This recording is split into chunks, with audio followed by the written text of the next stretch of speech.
Alors, le thème d'aujourd'hui, c'est le style managérial, c'est-à-dire, c'est une lecture un cran plus loin des profils qui va nous permettre d'accompagner le manager, en particulier sur son positionnement et sa manière de fonctionner avec les autres, puisqu'on est bien toujours sur ce sujet avec le profil Map and Match. Donc, je vais proposer, comme d'habitude, de faire un petit tour de table sur comment vous allez, votre actualité. Et puis, on ira sur quelques chiffres sur l'importance du style managérial, de la posture de manager, que va venir nourrir notre analyse du jour. Et puis, je vais vous proposer un chouïa de théorie, mais surtout beaucoup de pratique ensuite. D'abord les dynamiques du management, c'est-à-dire de 5 dynamiques, de 5 fonctions fondamentales du modèle, comment elles se lisent sous l'angle du leadership. Les énergies du manager, c'est effectivement ce qui va animer le manager. Et puis, on regarde les T5, forcément, quand on parle de style de leadership, de style managérial. Et on va regarder quelques combinatoires et surtout des cas pratiques. Ce que je vous propose, c'est deux cas réels de managers qu'on a accompagnés chez Map and Match.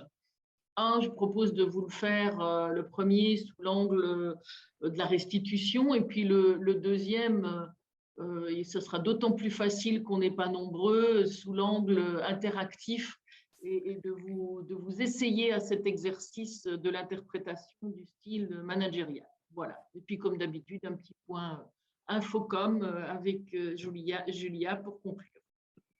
OK. Juste petit tour de table. Comment allez-vous? Je pense qu'on a mis un joli petit visuel. Je vois. Voilà. Comment vous allez? On se retrouve après un mois, 3 semaines du dernier coffee. Quelle est votre actualité? Comment vous allez, François? Écoute, ça va de mon côté. Donc, toujours effectivement dans le quotidien pour essayer d'accompagner les entreprises sur la problématique de talent, de l'agilité et du numérique. En implémentant les Map and Match, effectivement, pour aider à l'identification des soft skills et à mettre en jeu et mettre en avant la transformation. Ok, super. Merci François. Florence, on va faire un homme, une femme. Shabada, shabada. On en profite. Elle était facile. Moi, je voudrais ton petit GIF là, mais pour ça, il ne faut pas la version PDF de ta présentation. Il est trop mignon. Ou alors tu nous le mets en plus. Ah ouais, il est top. Ouais, vraiment. Écoute, ça va très bien. Je monte en charge, en puissance, les deux, en fait, avec Map and Match et plusieurs projets à l'étude en ce moment. Voilà. Moi aussi, c'est dans l'accompagnement des équipes et la construction des équipes aussi, la complémentarité des uns par rapport aux autres. Et en ayant commencé de faire des workshops de partage de résultats sur une journée, je vois l'intérêt d'aller creuser du côté du style managérial, sans parler de l'intelligence émotionnelle des uns et des autres, mais du style managérial de certains qui peut rentrer tamponner celui des autres parce que trop proche, parce que voilà, qui se tamponne. Donc ça m'intéresse bien de parler de ce sujet aujourd'hui. Ok, super. Merci Florence. Laurent? Du plus loin au plus proche, Map and Match, mon plaisir, c'est d'être certifié, si tout va bien, dans un mois en coaching professionnel. C'est une nouvelle corde à mon arc.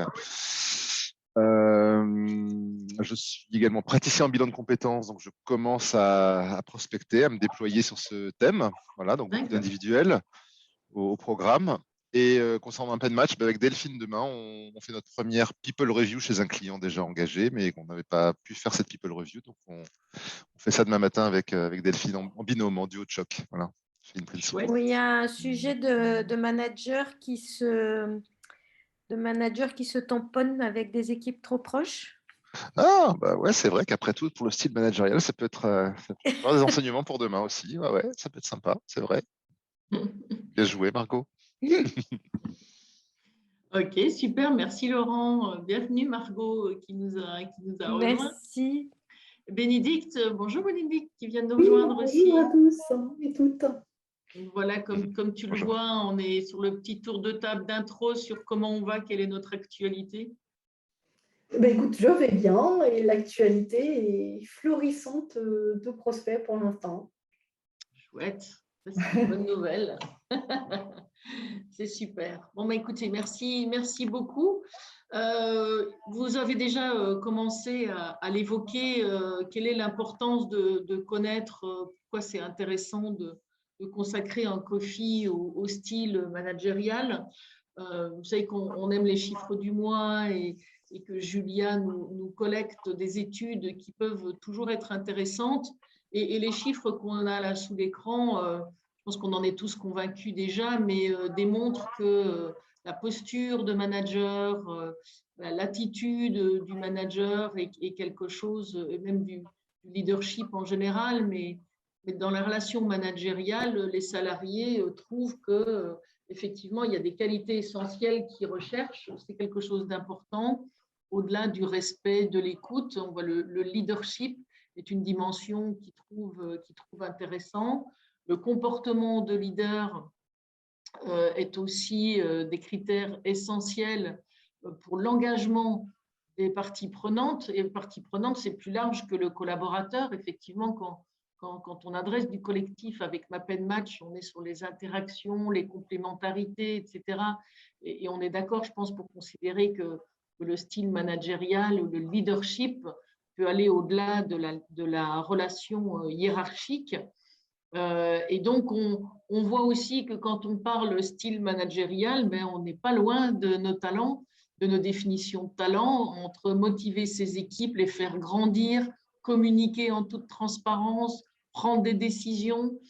Tiens donc, on reconnaît nos talents du modèle et ça fait donc partie du style managérial. Donc, voilà, c'est l'objectif aujourd'hui est de sortir la loupe et d'aller voir les dimensions, les talents et d'avoir une lecture avec un focus sur ce qui peut nous intéresser pour comprendre le style managérial d'un profil individuel. Évidemment, on n'est pas sur du collectif, on va adresser des profils individuels. Donc, Florence a commencé dans son introduction à nous dire pourquoi elle trouvait ça intéressant. On n'est pas nombreux, on peut prendre la parole. En quoi vous êtes intéressé par ce thème? Alors, je ne sais pas si je disqualifie Laurent qui a dit qu'il ne se souvenait plus le titre du thème d'aujourd'hui. Mais... je l'ai retenu maintenant, ça y est, je suis au clair. Et tu confirmes que ça t'intéresse? Oui, je ne suis pas venu pour rien, je reste. Ravi de te l'entendre dire. François, qu'est-ce qui t'a donné envie de te connecter à ce thème? Écoute, en tant que manager et ancien manager et futur certainement manager, je n'ai pas tous les talents dans le rouge. Donc, je suis aussi intéressé pour voir un peu les dynamiques de management au-delà du simple pilotage. Exactement. Ouais. Et tu as tout à fait raison, ça va au-delà des talents du rouge, du pilotage. Tout à fait. Bénédicte, tu as une actualité particulière ou un intérêt particulier pour le thème? Oui, j'ai un intérêt particulier pour le thème dans la mesure où, à la limite, je dirais presque que dans les aspects communication, motivation, etc., c'est ce qui m'a conduite à passer le pas et à passer du côté conseil et pour aider justement les entreprises et les managers à transformer leur style managérial. Voilà. Donc, à prendre conscience en tout cas de l'importance de cette dimension-là et à trouver les outils pour bien la cultiver et s'adapter au mieux. Ok, super. Merci beaucoup. Alors, Un premier angle de lecture, c'est à travers les dynamiques. C'est-à-dire que quand on regarde un profil, on utilise les dynamiques dominantes dans un profil individuel, notamment pour regarder dans quelle phase du cycle de création de valeur le profil s'inscrit. Quand on garde un profil de leader, les dynamiques peuvent aussi correspondre à des styles de leadership. Si j'ai une présence dans le vert, on peut dire que le leadership va être teinté de changement. Je vais être dans un leadership du changement, de la transformation. Si j'ai une présence de T5 dans le noir, c'est du management qui va s'inscrire dans un contexte de réalisation. Ce n'est pas aller chercher bien loin, mais c'est déjà avoir une lecture du profil à travers ces dynamiques dominantes. Quand le bleu va être dominant, je vais être dans un management d'intelligence, de coach. Dans le rouge, je vais être plutôt sur du management de projet ou du management des hommes. Et dans le jaune, j'ai un leadership transversal qui va se baser sur le lien. Vous voyez déjà un premier lien qu'on peut faire entre la dynamique présente ou dominante dans un profil et un style de leadership. C'est déjà un premier point. Alors, ensuite, on peut regarder certaines combinaisons, et je parle d'énergie parce que vous vous souvenez que dans la définition des T5, on dit que ces T5 teintent le leadership de la personne, que la personne va s'appuyer sur ces T5 qui vont en quelque sorte transpirer dans son style de leadership. Quelque chose que vous avez sûrement déjà identifié, que vous avez en tête, on l'évoque notamment en formation, c'est la combinaison transmetteur-coach. Et là, on peut dire qu'on est sur un leadership d'empowerment, c'est-à-dire que le transmetteur, il va identifier les compétences dont la personne a besoin pour la rendre autonome et pour lui permettre d'atteindre les résultats. On est un peu sur la dimension, le talent altruiste dans la dynamique de la réalisation, c'est comment je mets les autres en situation de compétence pour atteindre les résultats. Et dans le bleu, j'ai le talent de coach qui est l'accompagnement à la performance. Donc, j'ai toutes les chances d'avoir de bonnes bases pour de la délégation et pour l'empowerment, c'est le transfert vers les autres et l'accompagnement des autres. Donc, là, j'ai un profil d'accompagnateur, formateur. Vous vous y retrouvez, so far, ça fait sens? Oui, très bien. Oui. Oui. Alors, une autre approche qu'on peut souligner, c'est être en bas de l'axe horizontal, l'axe des opérations. Vous connaissez le vertical, la projection, la réflexion, et l'horizontal, les opérations, l'action. Quand on a une présence, alors pas forcément les quatre, hein, j'ai mis les 4 pastilles pour illustrer ce qu'on entend par le bas de l'axe horizontal, on peut se dire qu'on a un leadership axé sur la création de valeur. On n'a pas les petits triangles ici sur l'affichage, mais on sait que le bas de l'axe horizontal est vraiment l'opérationnel orienté action, l'opérationnel terrain. Donc, si j'ai un leader, un manager fortement présent sur le bas de cet axe horizontal, je peux me dire que son leadership va être axé sur la création de valeur. Il va aller chercher des idées, il va aller inventer des produits, des offres, il va avoir un regard neuf sur l'existant, il va le formaliser pour que ça devienne quelque chose de concret.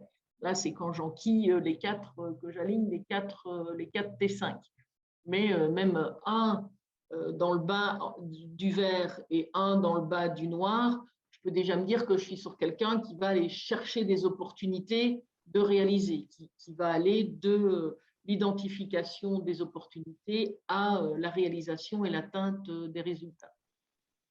Et on voit comment en termes de posture ou d'inspiration des autres, ça peut être intéressant de l'identifier. Alors là, je suis plus sur l'autre combinaison, le bas de l'axe horizontal, mais surtout avec l'idéateur qui vient s'ajouter. J'ai un petit doute sur l'alignement des pastilles sur celui-là. Ouais, parce que le leadership plutôt intellectuel va être certes avec l'idéateur. L'idéateur, vous vous souvenez que c'est le talent qui est à l'aise dans la manipulation des concepts. Donc, c'est quelqu'un qui, sans forcément être dans le rouge du pilotage, mais qui va être à l'aise avec la manipulation d'idées. Et donc, qui va inviter son équipe ou inviter les autres à manipuler des idées et à être un peu plus dans le conceptuel. Je pense qu'on est plutôt sur le haut de l'axe horizontal que le bas plus l'idéateur. Et du coup, ton concepteur noir, il était où? Parce que comme il était à cheval, c'était un concepteur, le noir Oui, je pense qui avait un peu bougé. Oui, je pense qu'il y a eu un problème de mise en page sur ce. Ok, très bien. Et l'affronteur prend 2 F et pas 2 R, on est d'accord. Mais ces 2 pastilles sur la gauche, sur l'affronteur et le créatif, mais là, on est déjà dans une dominante du vert. Donc, on a un profil qui est sur l'initialisation et le démarrage des choses. La combinaison créatif-affronteur, on est sur une vraie tendance au changement, puisque c'est vraiment le neuf, la page blanche, quelque chose qui n'a jamais été fait, et pas peur de relever les défis, et au contraire être énergisé par aller chercher les challenges, voir la complexité, être tout à fait à l'aise avec la complexité. Donc, si on a un profil de leader positionné avec un focus sur la dimension verte et à gauche du vert sur l'affronteur créatif, on peut dire que c'est un leadership de changement qui va pousser ses équipes à sortir des sentiers battus, à adresser des nouvelles choses, à aller chercher à la prise de risque aussi. Le créatif affronteur, il peut avoir envie d'inspirer ses équipes et de les pousser à la prise de risque. L'opposé, à l'autre bout de cet axe opérationnel, le finisseur réalisateur, lui, il va être sur un leadership d'action, évidemment, et de faiseur. Le mot est accepté, parce que réalisateur, on l'a déjà, ce n'est qu'un des deux talents. Et là, comment est-ce que ça peut se traduire chez un leader ou un manager? Ça va être par l'atteinte des résultats, des objectifs, l'action, la mise en mouvement, l'exécution des choses, s'assurer que les boucles sont bouclées quand on ajoute le finisseur. Donc, l'exigence de la qualité, la recherche d'amélioration. Donc, c'est ce qu'on appelle aussi l'orientation au résultat. C'est vrai que quand on observe un leadership orienté résultat, c'est une posture en soi et c'est intéressant à examiner. Valérie, est-ce que tu permets que j'intervienne juste un point par rapport à ça? La difficulté qu'il y a avec ces managers très présents sur l'axe opérationnel, c'est que ce sont des managers doueurs, enfin, en tout cas pour qui la notion du temps présent, c'est-à-dire de faire grossir le système, est plus focus et plus motivante que le fait de le faire grandir.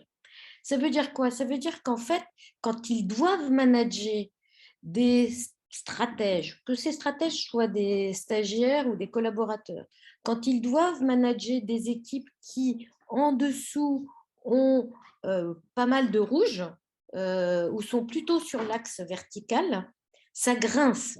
Ça grince parce qu'eux ne sont focus que sur initier, produire comme celui-là, finaliser dans une qualité extrême. Donc, ils sont que focus sur ce temps présent. Et entraînent souvent ou peuvent entraîner une forme d'incompréhension au niveau des équipes.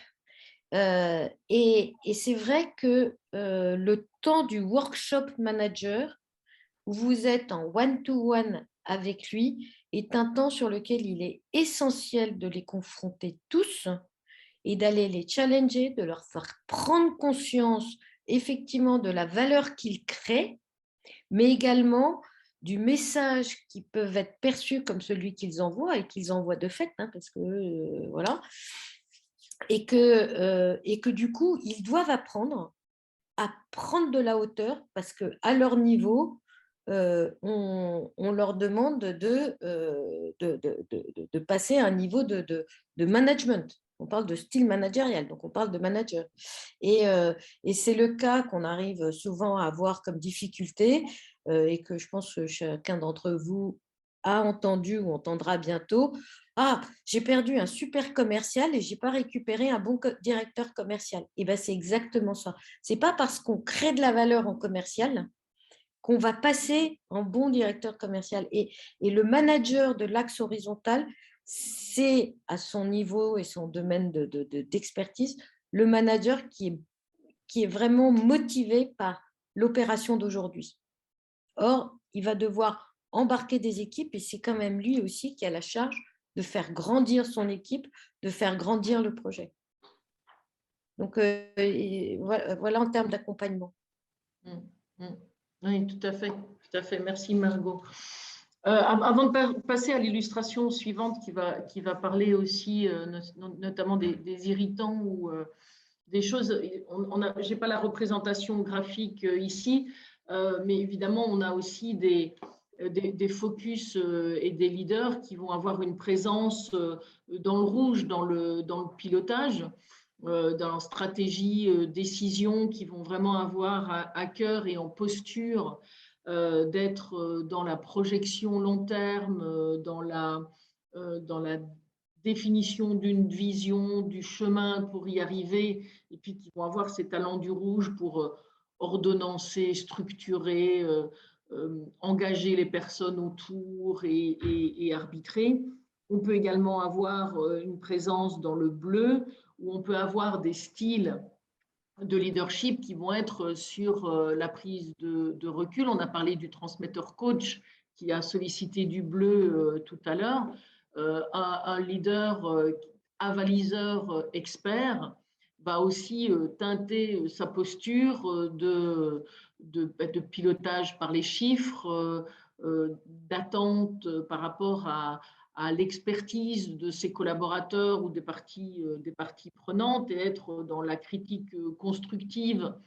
Mais comme toujours, il est intéressant de connaître les appétences et puis de voir comment cela se formalise en termes de posture, évidemment. On revient sur les styles de leadership par grande dynamique que j'évoquais juste avant. Quand on parle d'énergie du manager et de ce qui l'énergise et ce qui le met en mouvement, c'est intéressant aussi de regarder les irritants. Ici, les petits chiffres pourraient vous faire croire à un profil collectif, mais il manque le pourcentage. Hein. C'est bien un profil individuel et les 22, 29, 23, 26 sont les pourcentages de T5.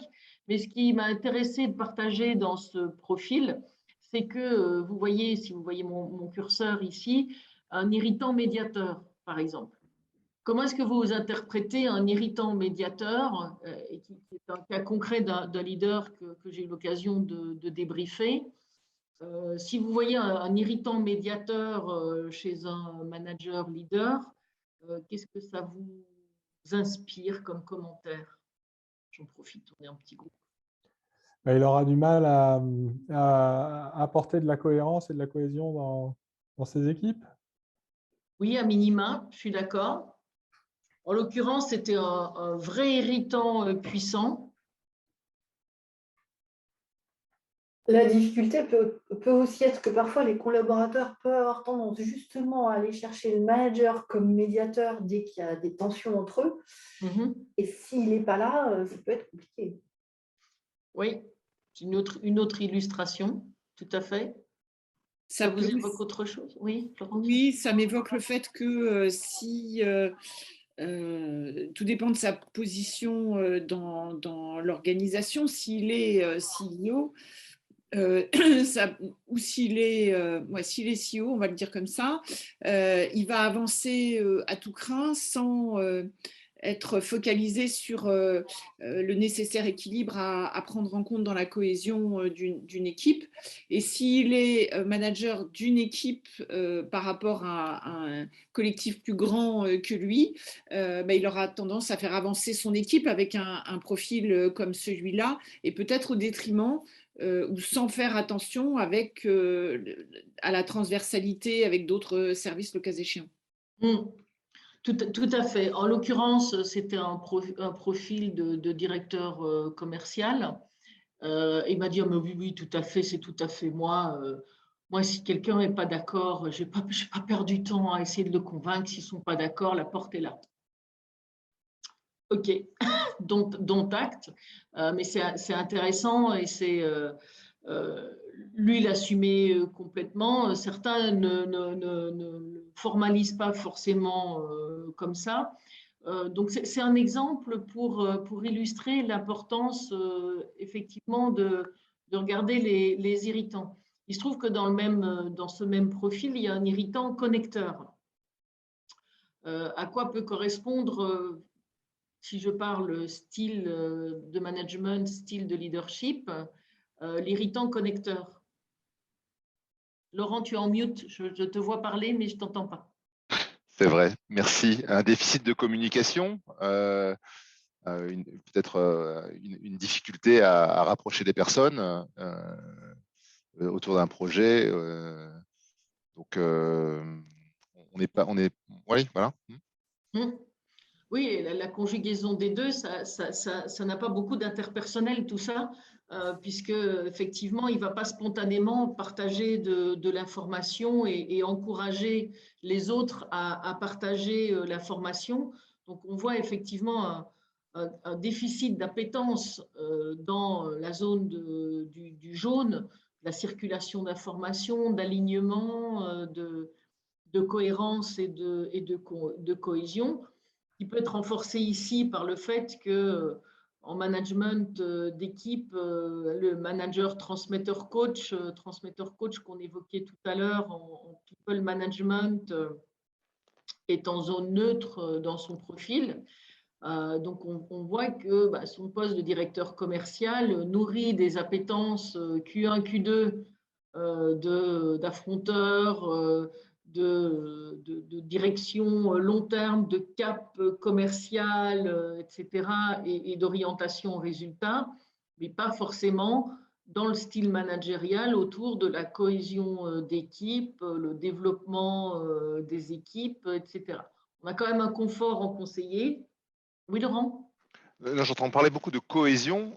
De mémoire, la cohésion est attribuée au coordinateur, qui ici n'est pas concerné. Donc, juste m'assurer en termes de méthodo, voilà, en cohérence appuyée, c'est plutôt le médiateur, ou cohésion plutôt le coordinateur, de mémoire, mais je me trompe peut-être. Ah non, le coordinateur, c'est le pivot de l'action. Pardon. Donc, il n'y a pas de notion de cohésion chez le coordinateur, c'est ça? Tout est chez le médiateur. Voilà, la cohésion d'équipe, c'est le médiateur. La cohérence des actions, le pivot de l'action, c'est le coordinateur. Ah, j'ai inversé, d'accord. Cohésion, le médiateur, très bien. Après, on est de toute façon dans cette dynamique jaune de l'alignement, donc tu travailles bien ensemble quand tu es bien coordonné aussi. Mais la cohésion sur l'alignement entre la vision, ce qu'il faut faire et que tout le monde soit on the same boat, ça va être le médiateur. Parfait, merci pour ce petit rappel. D'ailleurs, au niveau de ce rappel, souvent, c'est difficile d'expliquer à quelqu'un qu'il a un irritant médiateur. Alors, parce qu'on lui dit, t'aimes pas la cohésion. Alors, déjà, c'est un peu le français à la base.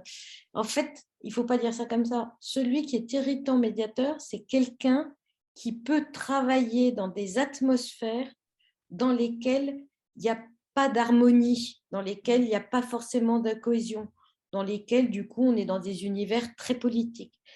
Dit à contrario, l'harmonie et la cohésion ne sont pas des éléments indispensables pour que lui se mette en mouvement. D'accord? Donc, du coup, on se retrouve devant un manager médiateur, le truc à lui dire, dis donc, est-ce que tu es sûr que dans tes équipes, il n'y a pas des T5 médiateurs? Parce que s'il y a des T5 médiateurs et que ça veut dire que eux, pour eux, c'est nécessaire, ils y attachent de l'importance, et toi qui impulses, tu n'attaches juste pas d'importance à ça, bah, tu risques de les perdre en route. Voilà comment on interprète l'irritant médiateur chez un... Tout comme un CEO qui C'est aura pas forcément facile à expliquer, celui-là. Oui, oui, c'est vrai. L'irritant connecteur chez un CEO peut se traduire par le fait que là aussi, on peut s'appuyer sur un bon bras droit en com interne qui se chargera de faire circuler l'information et de communiquer aux collaborateurs, etc. Un dirigeant qui est irritant connecteur ne va pas spontanément prendre le micro, faire des vidéos ou des podcasts pour ses collaborateurs ou prendre la parole tous les mois pour faire un town hall ou des choses comme ça. Vous voyez, donc, bah, une fois de plus, tout peut se compenser et se compléter par des appuis et des collaborations. OK. Effectivement, ce que je voulais partager avec vous, c'était des exemples concrets. C'est ce qu'on aime lors de ces coffees. Donc, on anonymise les choses, enfin, on change les prénoms. Et ça, c'est typiquement l'analyse que je vais vous présenter est typiquement une analyse qu'on partage lors de ce workshop manager qu'évoquait Margot en amont du collectif. Donc, on est d'accord que chaque membre de l'équipe a passé son profil individuel et le manager a même parfois reçu déjà son débriefing de profil T5 classique, j'ai envie de dire. Et puis, on a un workshop préparatoire à un workshop collectif au cours duquel on va faire un focus sur son style managérial. Et puis, on va sans doute faire une talent review. Il va découvrir le profil one by one de ses collaborateurs et il va découvrir le profil de son équipe. Et là, on est dans le moment où on partage avec lui exactement le même graphique, hein, la même map de ses talents, mais qu'on va lire justement sous l'angle du leadership. Et donc, on va mettre en avant les éléments saillants du profil, et puis dans un deuxième temps, les zones de risque ou les pistes de conseils qu'on pourrait identifier. En l'occurrence, les éléments saillants du profil, ici, on voit que cette personne aime ouvrir de nouvelles voies et innover. Mon T5 d'éclaireur, je reprends mon ordre habituel de débrief, mais aimer ouvrir de nouvelles voies et innover, ça va être encourager son équipe et s'attendre à ce que son équipe lui propose des innovations. L'accompagnement des équipes via la transmission et le soutien, j'ai ici ma combinaison transmetteur-coach où quand on est en T5 transmetteur-coach, c'est des personnes qui ont plaisir à faire du people management et qui vont naturellement dédier du temps à identifier les compétences, les formations dont ils auraient besoin cette année, la gestion de la performance n'est pas cette fichue page à remplir, envoyée par les RH, etc., mais un vrai goût de saisir l'opportunité de développer ses collaborateurs et de les accompagner au quotidien au-delà des process. Ensuite, je regarde quand même les zones de confort et quand on a un manager en C5 d'avaliseur, on peut dire qu'il aime l'analyse et qu'il est à l'aise avec la data. Ce n'est pas un T5, donc il ne va pas manager par les tableaux de bord, mais il aime l'analyse, il est à l'aise avec la data. Et ça, c'est intéressant aussi pour ses collaborateurs de savoir que quand ils doivent lui soumettre une idée ou un projet, on peut nourrir cette appétence de l'avaliseur. En dynamique rouge, j'ai un T5 de stratège, donc qui est le goût pour le pilotage la stratégie long terme. Et donc, c'est intéressant d'être capable de décrire la big picture à son équipe. Donc, il va piloter l'activité du département avec le nez un peu au-dessus du guidon. Ce qui me fait dire qu'il ne fera pas de micro-management, c'est l'irritant finisseur. Quand on a un T5 de finisseur, vous vous rappelez tout à l'heure, on a dit la combinaison réalisateur-finisseur, je suis sur un leadership orienté résultat-action. Le finisseur, il a cette exigence d'excellence.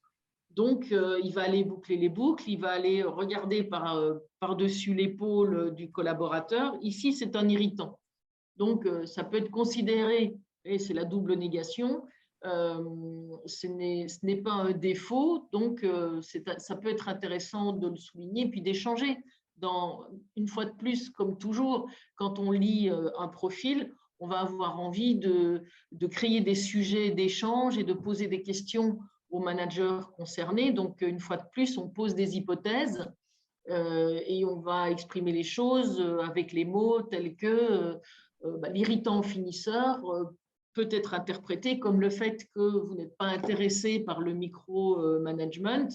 En plus, il est irritant coordinateur aussi, donc la coordination opérationnelle du qui fait quoi, etc., c'est quelque chose qui lui prend de l'énergie aussi. Et donc, on est plutôt le transmetteur coach qui est plutôt dans l'empowerment, on disait tout à l'heure. On est vraiment sur un style managérial qui favorise la prise d'autonomie et la délégation et qui n'est pas du tout sur le détail, la finition et la coordination opérationnelle. Il y a également l'irritant décideur, qui est toujours, peut-être aussi Margot disait que l'irritant médiateur n'était pas forcément facile à débriefer. L'irritant décideur, dans un profil, si on discute son style de leadership, c'est qu'il est amené à l'exercer. Donc, on a un irritant de décideur. C'est souvent en formation une des hypothèses qu'on envisage en disant comment on fait si on se trouve face à un leader qui a un irritant décideur. Dans le style managérial, on peut le lire ici.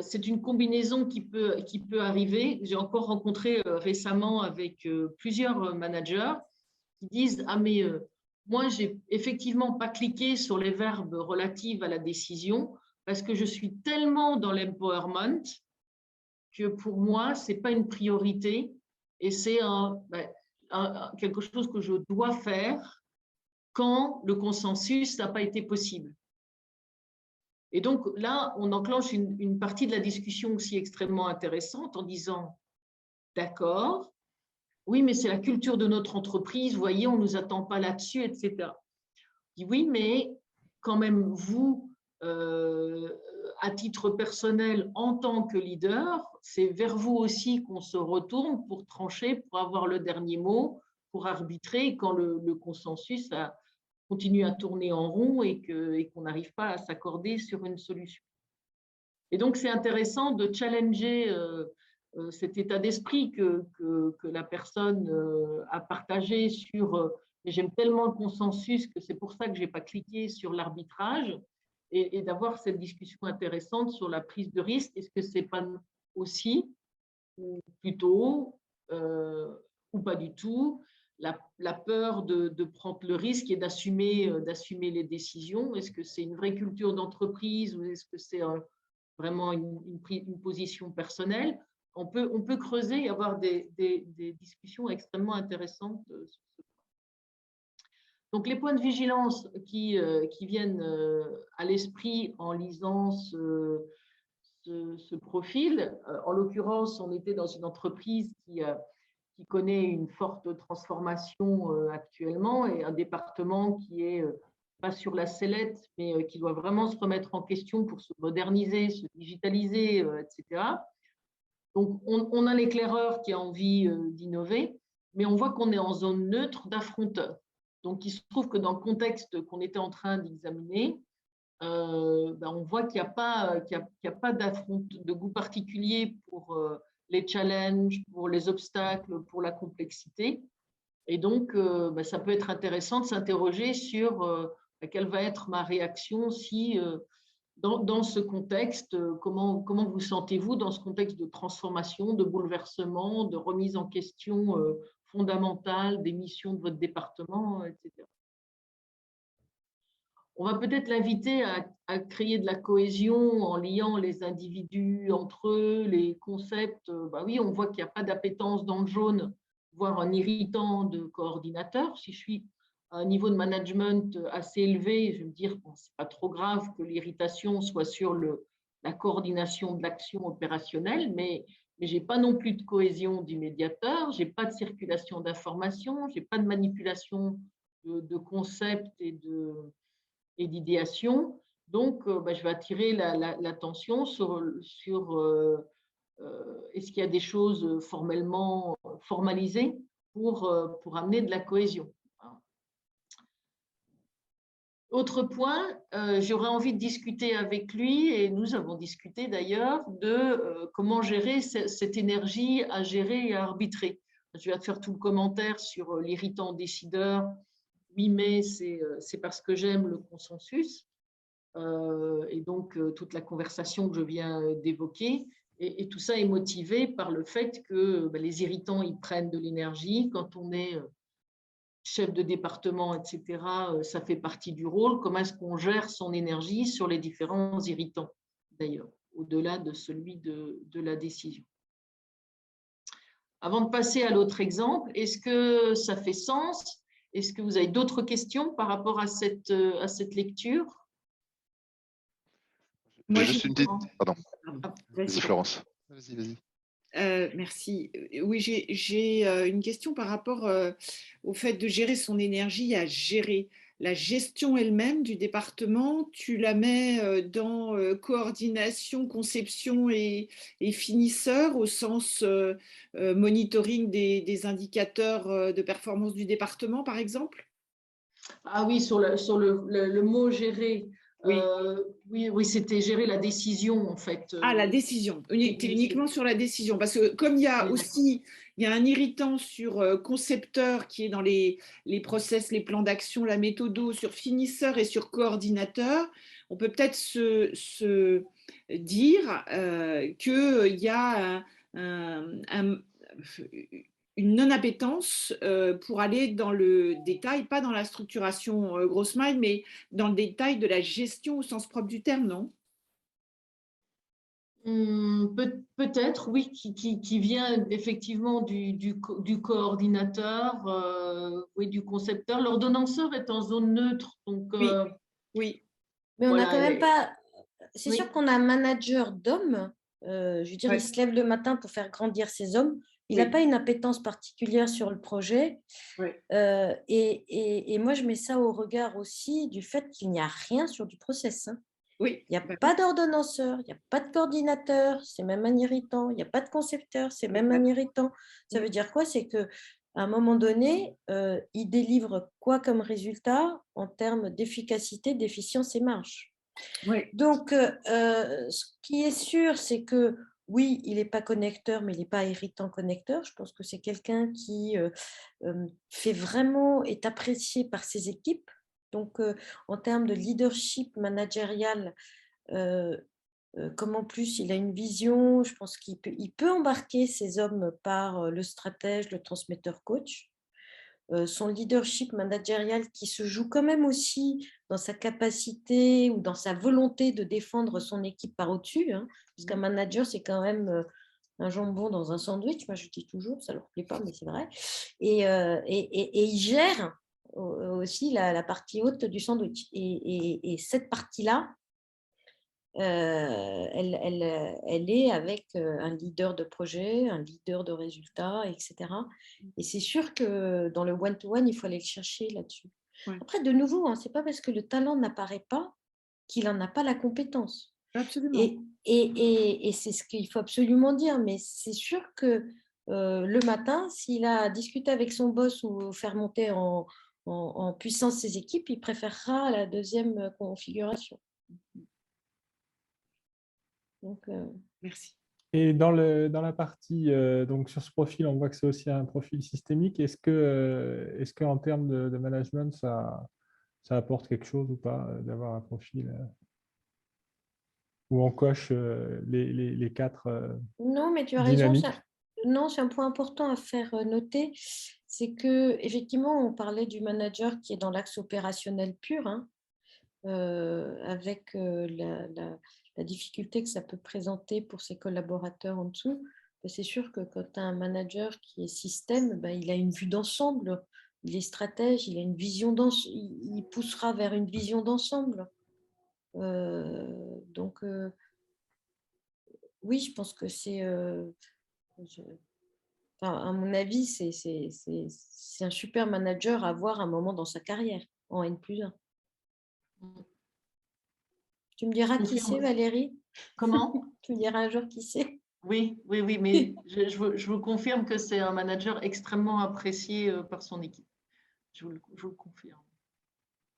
J'avais une petite question effectivement méthodo, mais vous avez déjà un petit peu répondu. Mais comme Valérie, tu disais, il n'a pas, effectivement, tu pointais aussi ce dont il manque, mais où il n'y a pas d'irritant, il y a juste ni talent T5, ni irritant. Donc c'est ce qu'on appelle des zones neutres, hein. Donc c'est qu'il n'y a pas de polarité particulière, c'est juste, ça n'impacte pas son énergie ou voilà. Enfin, Ouais, exactement.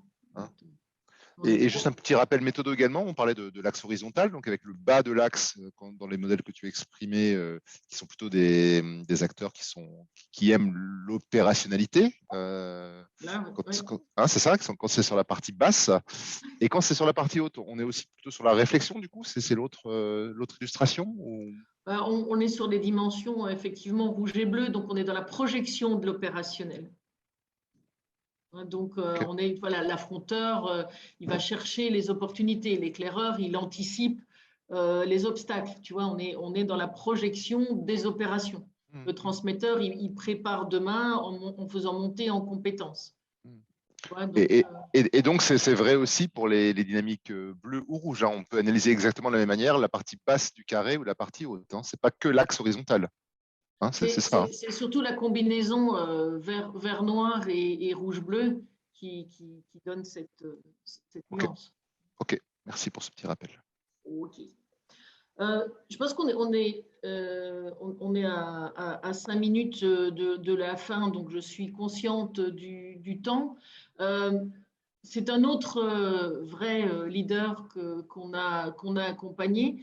Et je voulais juste rapidement vous inviter à faire l'exercice exactement pareil, les éléments saillants du profil.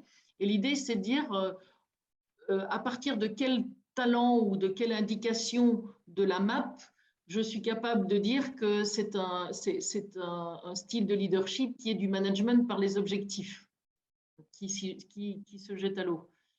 Pourquoi on peut dire que c'est un style de management par les objectifs? Moi, je vais bien m'y coller si vous voulez. Vas-y, Florence. Le manager dans le rouge, il est dans la distribution des objectifs, la conception, la distribution des objectifs, la répartition du travail, le qui fait quoi. Et il a une appétence pour conduire un projet ou une activité en tant que telle. Et le réalisateur, il est dans l'exécution de cela.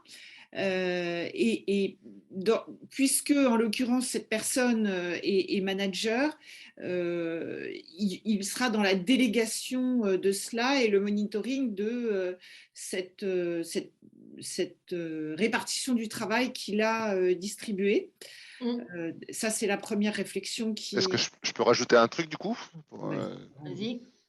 En plus, ces deux T5 ont un triangle noir, donc c'est quelqu'un qui est très pragmatique aussi, qui rentre dans le pragmatisme dans son mode de raisonnement ou ouais, on peut dire de décision. Voilà, effectivement orienté action, orienté résultat, et qui peut se dire aussi management par les objectifs, on est d'accord.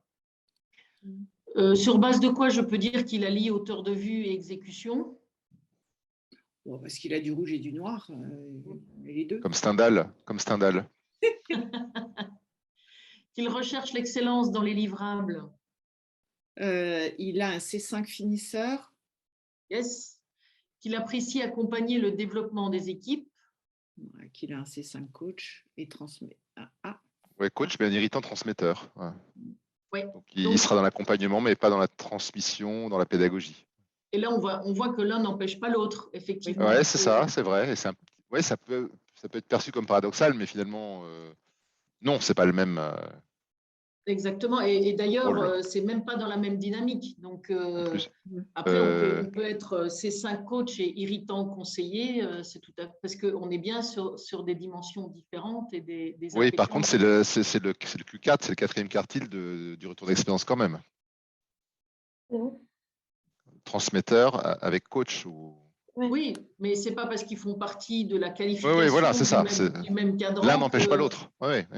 qu'on les combine. Et effectivement, on est bien sûr, j'aime accompagner le développement, mais pas en montrant comment faire, pas en ayant une posture pédagogue, en fait. Oui, en fait, ça ne nous surprend pas quand les deux sont avec un T5 ou quand ils ont des talents sur les deux. Et c'est vrai que c'est peut-être plus rare, je ne sais pas, d'avoir peut-être un irritant transmetteur et un talent coach, mais en tout cas, ou si ce n'est pas le cas, ça s'interprète aussi. Voilà, ce n'est pas incompatible. Non. Le coach, il aime faire grandir les hommes et les équipes. Le transmetteur aime transmettre des savoirs et des savoir-faire. Les transmetteurs coach, ils aiment faire grandir les hommes et les équipes en leur transmettant des savoirs et des savoir-faire. Mais ça paraît tellement cohérent en fait d'avoir les deux. Voilà, ça, c'est peut-être juste un piège. C'est que c'est tellement cohérent d'avoir les deux que n'oublions pas que ça peut ne pas être le cas et que c'est pas gênant. Voilà, ça s'explique très bien. Exactement. C'est ça qui est intéressant dans cet exemple. Les points de vigilance, j'ai soulevé avec ce management. Pourquoi est-ce que la présence sur le terrain de la réalisation est un point de vigilance?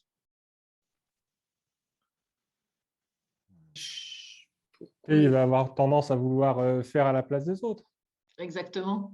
L'avantage, c'est manager par les objectifs et on va emmener ces équipes et les accompagner pour atteindre les objectifs, voilà. Mais aussi, et puis avec le petit finisseur C5 juste derrière, il y a un petit risque de c'est jamais aussi bien fait que si je l'avais fait moi-même. Et puis avec son irritant transmetteur aussi, ça conforte encore plus. Comme il n'aime pas transmettre, il aime peut-être d'autant plus faire lui-même. Oui, peut-être. Quels pourraient être les freins à la délégation? On a discuté, est-ce que vous déléguez facilement?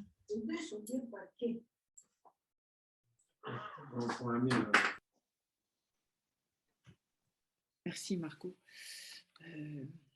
Les freins à déléguer. Frein à déléguer. Le finisseur, le C5 de finisseur. Et puis le T5 de réalisateur, effectivement. Et plus, ce qu'on a dit tout à l'heure, non, le rouge et le noir, le manager et le réalisateur, qui sont deux gros T5. Donc. Il y a encore une chose. La délégation, est-ce que ce serait parce qu'il n'a pas de jaune? C'est aussi l'irritant transmetteur, parce que le transmetteur, justement, moi, je dirais oui. Il transfère. En fait, je dirais qu'effectivement, le binôme réalisateur-finisseur sans coordinateur est un frein, effectivement, à la délégation. Même avec 50% de managers? C'est le point positif. C'est un frein. L'autre, c'est un pare-feu. Mais c'est un frein, ou c'est un risque. Voilà. Ouais, il a les deux pédales, il accélère et il freine en même temps, donc attention, ça dépend de ce qui va se passer. C'est là où on amène de la valeur pour le manager à se poser ces questions-là. Au nom de quoi je vais avoir envie de déléguer? Est-ce que je le fais automatiquement? Quelles vont être les garanties dont je vais avoir besoin pour déléguer facilement? Voilà, ça c'est du coaching de management que vous connaissez bien.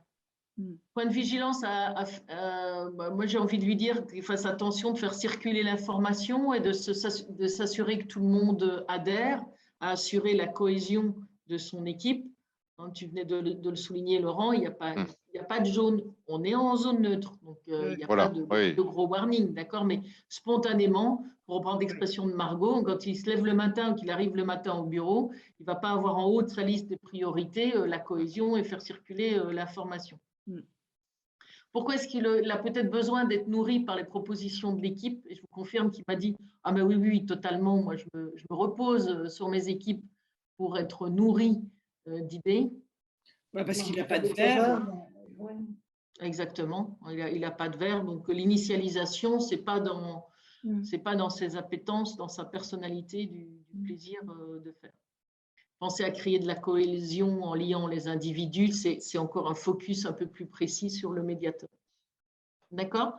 Donc, je trouvais intéressant de faire l'exercice dans l'autre sens. Et puis, vous avez ces grilles d'analyse, ces analyses dans les supports, si vous voulez refaire l'exercice. Mais on voit qu'on utilise autant les dynamiques. Ici, on a utilisé le rouge, le noir, les T5, évidemment, les zones de confort, les irritants.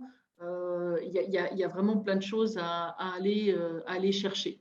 Donc, cette analyse, on l'utilise en accompagnement individuel, bien évidemment. En recrutement, ça peut être le style managérial. Quand on recrute un nouveau manager d'équipe, on peut avoir envie de voir où sont ses priorités et comment va être sa posture. Évidemment, l'onboarding.